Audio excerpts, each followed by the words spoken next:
الحمدللہ وکفا والصلاة والسلام علی عباده الذین اصطفى خصوصا علی افضلہم وخاتم النبیین محمد الامین وعلی آلہ وصحبہ اجمعین اما بعد فقد قال اللہ تبارک وتعالی کما ورد فی سورة الصف اعوذ باللہ من الشیطان الرجیم بسم اللہ الرحمن الرحیم یریدون لیطفئوا نور اللہ بافواہہم واللہ متم نورہ ولو کرہ الکافرون هو الذی ارسل رسولہ بالہدی ودین الحق لیظہرہ علی الدین کلہ ولو کرہ المشرکون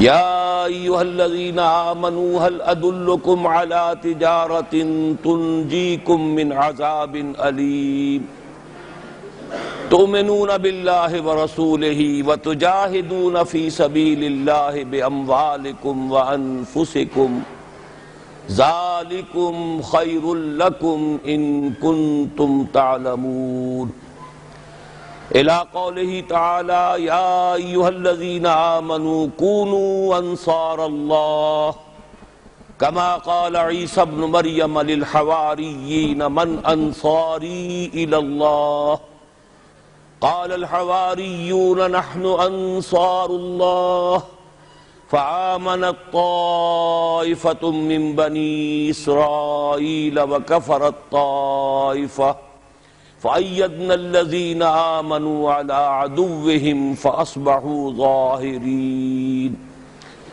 وقال تبارك وتعالى كما ورد مرتين في سورة البقرة يا بني إسرائيل اذكروا نعمتي التي أنعمت عليكم وأني فضلتكم على العالمين وقال عز وجل كما ورد في نفس السورة یا بنی اسرائیل اذکروا نعمتی التی انعمت علیکم واوفوا بعہدی اوف بعہدکم وایای فارہبون صدق اللہ العظیم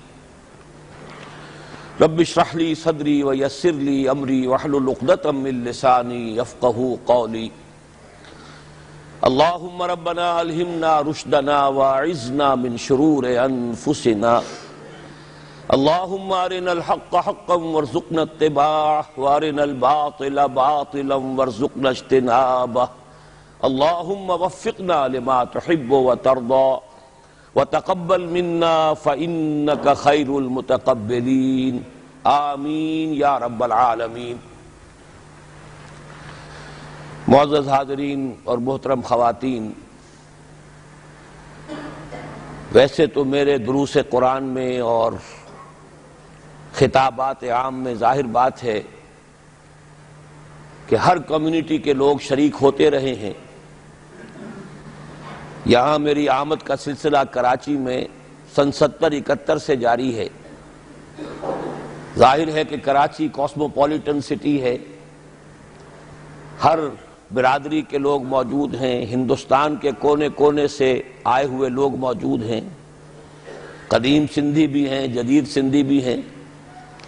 جدید سندھیوں میں بھی قدیم سندھیوں میں بھی میمن برادری جو ہے وہ ایک بڑی اہم برادری کی حیثیت رکھتی ہے، کاروباری اعتبار سے بھی، دینی اعتبار سے بھی، سماجی کاموں کے اعتبار سے بھی۔ اس پہلو سے یہ کہ اگرچہ ویسے تو رابطہ کوئی نیا نہیں ہے، لیکن یہ کہ خاص طور پر میمن برادری کے کسی ادارے میں حاضری اور خاص طور پر اسی کے ساتھ ایک خطاب کا جو موقع آج مل رہا ہے، میں اسے بہت غنیمت سمجھتا ہوں اور اللہ تعالیٰ سے دعا کرتا ہوں کہ وہ اسے میرے حق میں بھی، اللہ کے دین کے حق میں بھی اور میمن برادری کے حق میں بھی مفید بنائے۔ مجھے جو آج موضوع دیا گیا ہے وہ قرآن حکیم کی روشنی میں ہمارے مسائل کا، موجودہ مسائل کا حل ہے۔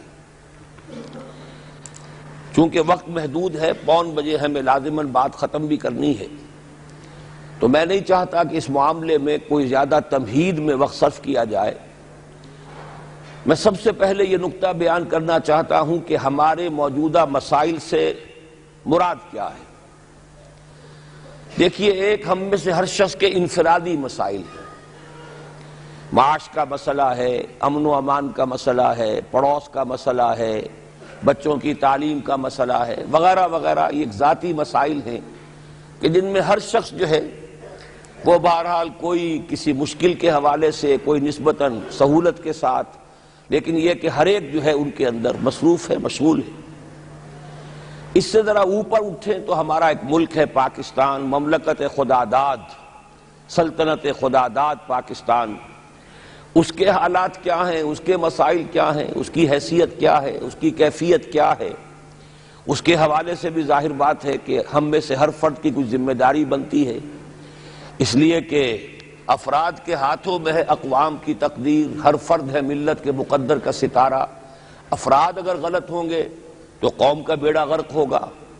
قرآن مجید میں بھی بیان کیا گیا ہے 2 مرتبہ، ان اللہ لا یغیر ما بقوم حتی یغیروا ما بانفسہم. خدا نے آج تک اس قوم کی حالت نہیں بدلی، نہ ہو جس کو خیال آپ اپنی حالت کا بدلنے کا، اپنے اندر کی کیفیت کو بدلیں، اپنی روحانی اور نفسیاتی کیفیت کو بدلیں گے، اپنے ذاتی اعمال و کردار کو بدلیں گے تو قوم کی مجموعی حالت میں بھی تبدیلی آئے گی. لیکن اس سے بھی اوپر کا مسئلہ ہے، ایک بڑی عظیم امت ہے، امت محمد صلی اللہ علیہ وسلم. یہ امت آج کس حال میں ہے؟ اگرچہ اس سے بھی اوپر کی پھر ایک سطح ہے، پوری عالم انسانیت ہے. اور یہ بھی جان لیجئے کہ پورا عالم انسانیت جو ہے امت محمد میں شامل ہے صلی اللہ علیہ وسلم. اسی لیے علماء نے اس کی تقسیم کی ہے کہ ایک ہے حضور کی امت دعوت، جن کی طرف کے حضور کو بھیجا گیا. وہ تو صاف قرآن میں مذکور ہے کہ وَمَا أَرْسَلْنَاكَ إِلَّا كَافَّةً لِلنَّاسِ بَشِيرًا وَنَذِيرًا. ہم نے نہیں بھیجا ہے اے محمد آپ کو صلی اللہ علیہ وسلم مگر پوری نوع انسانی کے لیے بشیر اور نذیر بنا کر. البتہ امت اجابت وہ ہے کہ جو اپنے آپ کو امتی شمار کرتے ہیں، کہتے ہیں کہ ہم محمد پر ایمان رکھتے ہیں صلی اللہ علیہ وسلم، آپ سے ہمیں محبت ہے، ہم آپ کی تصدیق کرتے ہیں. تو میں ذرا جو چوتھی سطح میں نے بیان کی ہے اس کو تو آج کی گفتگو میں نہیں لوں گا کہ پورے عالم انسانیت کی اس وقت کیا کیفیت ہے، لیکن اب میں یہ چاہتا ہوں کہ جو تیسری سطح ہے کہ سب سے پہلے ہم یہ دیکھیں کہ امت مسلمہ، امت محمد صلی اللہ علیہ وسلم آج کس حال میں ہے، کن مسائل میں گرفتار ہے. آپ کے علم میں ہوگا کہ اس وقت دنیا کی کل آبادی سمجھی جاتی ہے 6 ارب یعنی 600 کروڑ. اس میں کم سے کم 120 کروڑ مسلمان ہیں امت مسلمہ. گویا کہ ہر 5واں انسان جو ہے دنیا میں وہ حضور صلی اللہ علیہ وسلم کا کلمہ پڑھتا ہے. اتنی بڑی تعداد.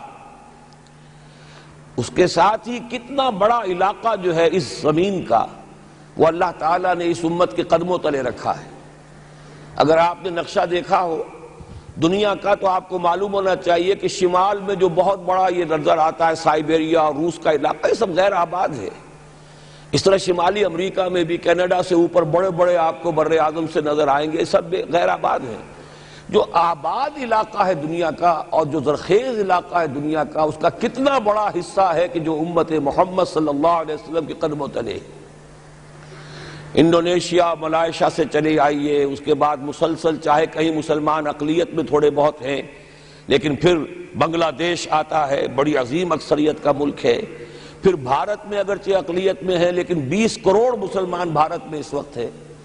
پھر جو پاکستان سے شروع ہوا سلسلہ، افغانستان، ایران، چلتے جائیے ادھر ترکستان، چینی ترکستان، روسی ترکستان، پھر آگے چلیے عالم عرب، افریقہ کا پورا شمالی علاقہ، افریقہ کا تقریباً سارا وسطی علاقہ.